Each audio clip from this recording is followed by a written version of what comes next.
L'odeur du tabac froid et de l'eau de Cologne bon marché était devenue le nouveau parfum de mon couloir.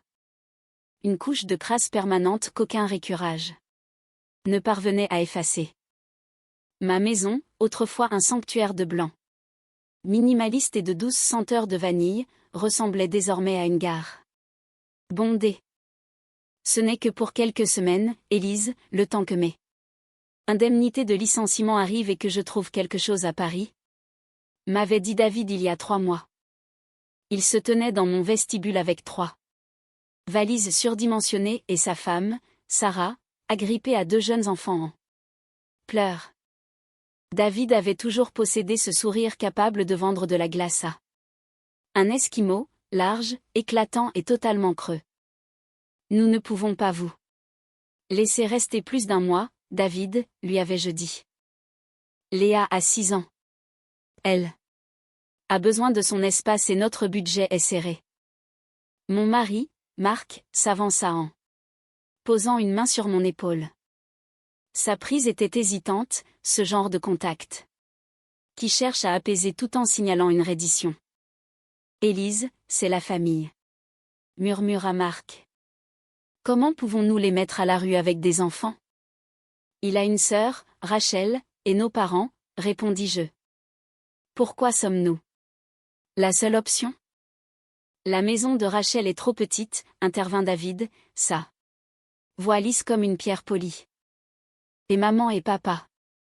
Eh bien, tu sais comment ils sont. Ils me font juste sentir comme un raté. Tu es celle qui a réussi, Élise, le pilier de la famille. C'était la l'hameçon. David savait exactement sur quel bouton appuyer. Il n'a pas fait appel à ma bonté, mais à ma fierté. 3 mois passèrent. Les quelques semaines s'étirèrent en une saison d'érosion lente. Le réfrigérateur, que je garnissais de produits bio et de protéines maigres pour Léa, était perpétuellement vide. Je trouvais le lait épuisé dès le mardi et les baies coûteuses disparues le mercredi. Sarah ne travaillait pas. Elle passait ses journées dans mon salon, ses enfants, Tom et Mia, traitant mon canapé en cuir blanc comme une toile pour leur feutre lavable. Les enfants sont juste des enfants, Élise, disait Sarah sans lever les yeux de son téléphone. Tu es trop coincée. Ce n'est qu'un canapé. La tension bouillonnait sous la surface jusqu'à l'après-midi où je me suis connectée au compte d'épargne-études de Léa. J'ai fixé l'écran, les chiffres se brouillant devant mes yeux. Le solde avait chuté de 4 000 € au cours des 2 derniers mois. J'ai ressenti une pointe d'adrénaline glacée. Le compte était une gestion conjointe entre Marc et moi, mais Marc possédait le code d'accès secondaire par mesure d'urgence. J'ai trouvé Marc dans le garage, en train de bricoler un vélo. Pourquoi y a-t-il un trou de 4 000 € dans le fonds d'études de Léa, ai-je demandé. Ma voix était un trait plat. Marc n'a pas levé les yeux. Il a continué à serrer un boulon. David était dans une impasse, a dit Marc. Il avait une facture médicale pour Tom. Une otite soudaine et des tests. Il m'a demandé un prêt. Un prêt sur l'avenir de notre fille. Il va le rembourser. Élise, il a juste besoin d'une piste pour un nouvel emploi. Il cherche depuis 3 mois. Marc, il passe 6 heures par jour à jouer au golf au club municipal. J'ai vu le GPS sur la tablette familiale. Partagé. Marc m'a enfin regardé. Ses yeux étaient fatigués, remplis d'une culpabilité qu'il essayait de masquer par sa patience. C'est mon beau-frère. Je ne peux pas le regarder couler. Tu ne le regardes pas couler, ai-je rétorqué, tu le laisses utiliser notre fille comme bouée de sauvetage. Le point de rupture est arrivé un mardi de décembre. La maison était décorée pour Noël, bien que la joie festive ressemble à une parodie. Nous étions assis autour De la table de la salle à manger, moi, Marc, David, Sarah et Léa. David avait passé l'heure précédente à parler d'un projet immobilier nécessitant un petit apport. Je vous le dis, Marc, c'est une mine d'or, disait David en se renversant sur sa chaise, son assiette chargée du rôti de bœuf que j'avais mis 4 heures à préparer. Si je peux obtenir quelques milliers de plus pour sécuriser le contrat, je vous rembourse tout avec intérêt. Je solderai la dette envers le fonds de Léa en une seule fois. Marc m'a regardé. L'expression suppliante. Élise, peut-être pourrions-nous l'aider, juste cette fois. Si c'est vraiment une affaire sûre, ça profite aussi à Léa. Ce n'est pas une affaire sûre, ai-je dit. C'est une habitude. Allez, Élise. David a soupiré, son ton passant à ce numéro de faux frère déçu. Où est la loyauté familiale? Nous sommes de la même lignée. J'ai juste besoin d'un peu plus de temps. Laisse-moi rester jusqu'à Noël. Je conclus ce marché et je ne serai plus dans tes pattes au 1er janvier. Marc s'est raclé la gorge. Je pense que c'est juste. Laissons-le rester jusqu'au nouvel an. C'est les fêtes. Après tout. Le silence qui a suivi était pesant. J'ai regardé Marc, réalisant que mon mari était devenu complice de sa propre exploitation. Je ressentais un profond sentiment d'isolement, assise à ma propre table, dans ma propre maison, me sentant comme une invitée dans une demeure régie par les caprices de David. Puis Léa a parlé. Elle était restée silencieuse pendant tout le repas, dessinant sur un bout de papier. Elle a levé les yeux, ses grands yeux innocents passant de son père à son oncle. Pourquoi oncle David a-t-il dit à Tom que mon argent d'études avait payé ses nouvelles baskets? La table est devenue mortellement silencieuse. Le seul bruit était le tic-tac rythmique de l'horloge comptoise dans le hall. La fourchette de David a claqué contre l'assiette en porcelaine.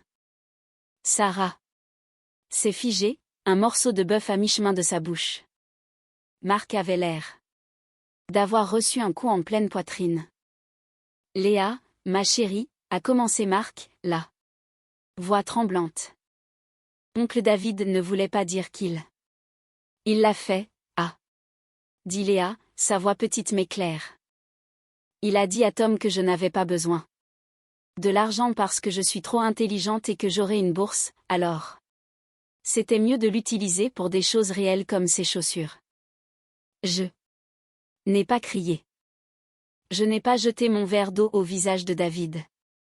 Au lieu de cela, j'ai ressenti une étrange clarté cristalline. Le brouillard mélancolique qui avait obscurci mon jugement pendant 3 mois s'est évaporé, remplacé par une résolution froide et dure. Je me suis tournée vers David. Il essayait de reprendre contenance, un petit rire nerveux s'échappant de ses lèvres. Enfin. Léa répète juste des choses qu'elle ne comprend pas. Les enfants imaginent des choses. Elle n'a pas imaginé les chaussures, ai-je dit. David, les Nike. En édition limitée que tu as achetées à Tom la semaine dernière. Celles qui coûtent 600 €. Élise, ne faisons pas ça au dîner, a murmuré Marc. Non, ai-je dit, nous le faisons exactement maintenant. Je me suis levée et j'ai marché vers le buffet, saisissant un dossier que j'avais préparé 2 jours auparavant. J'avais passé mes week-ends à auditer nos finances. Je n'étais pas qu'une simple femme au foyer. J'étais une experte comptable judiciaire. Certifiée. J'avais passé une décennie à traquer les détournements de fonds pour des cabinets d'affaires. J'avais simplement cessé d'appliquer ces compétences à ma propre vie parce que je faisais confiance à ma famille. J'ai lâché le dossier sur la table. Il a glissé sur l'acajou, s'arrêtant juste devant David. Qu'est-ce que c'est? A demandé David, sa voix perdant de son éclat. Un Grand livre détaillé de chaque centime qui a quitté notre compte depuis que vous avez emménagé, ai-je répondu. Y compris les prêts que Marc t'a accordés, les factures de courses qui ont bondi de 4 cents % et les virements spécifiques depuis le fonds de Léa. Je rembourserai, a lancé David.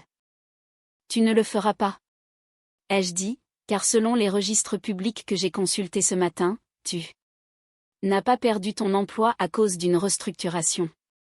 Tu as été licencié pour faute grave et vol de ton précédent employeur. Tu ne cherches pas de travail? David. Tu es inemployable. Le visage de David s'est vidé de sa couleur. Il a regardé Marc. Marc, tu ne peux pas la croire.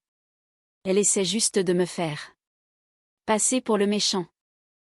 Je ne la crois pas, elle, ai-je dit. Je crois. L'épreuve. Et voici la deuxième partie. J'ai sorti un second document. Cette maison est à mon nom. Ma grand-mère me l'a léguée dans son testament, stipulant spécifiquement qu'elle demeure ma propriété exclusive, quel que soit mon statut marital. Marc vit ici, mais je possède le titre de propriété. Marc m'a regardé, surpris. Il savait que la maison venait de ma grand-mère, mais il avait oublié les détails de la fiducie. J'ai déjà parlé à un avocat, ai-je poursuivi. Puisque vous n'avez pas de bail et n'avez payé aucun loyer, vous êtes techniquement des invités, et à partir de cet instant, votre statut d'invité est révoqué. Tu nous mets à la porte? En décembre, a crié Sarah. Les sacs sont déjà faits, ai-je dit. David a bondi. Tu ne peux pas faire ça. Nous n'avons nulle part où aller. Appelle Rachel, ai-je suggéré. Je suis sûre que sa maison est trop petite, mais j'imagine qu'elle vous trouvera une place une fois qu'elle aura appris comment vous avez volé votre nièce. Élise, s'il te plaît, a plaidé Marc. C'est trop dur. C'est la famille. J'ai regardé mon mari. La déception que je ressentais était plus profonde que la colère. La famille ne vole pas une enfant de 6 ans, Marc. La famille ne ment pas à son conjoint pendant 3 mois. Tu n'as pas protégé David. Tu as trahi Léa. Marc a baissé les yeux vers la table, ses épaules s'affaissant. Il n'avait aucune réponse. L'heure suivante fut un flou de cris, de sanglots. David a essayé de m'amadouer, puis il a essayé de me menacer, et enfin, il a fini par mendier. Sarah hurlait à propos de la cruauté de la saison. Je suis restée de marbre. Je les ai guidés vers la porte avec un calme qui semblait les terrifier plus que la colère ne l'aurait fait. Vos valises sont sur le porche, ai-je dit.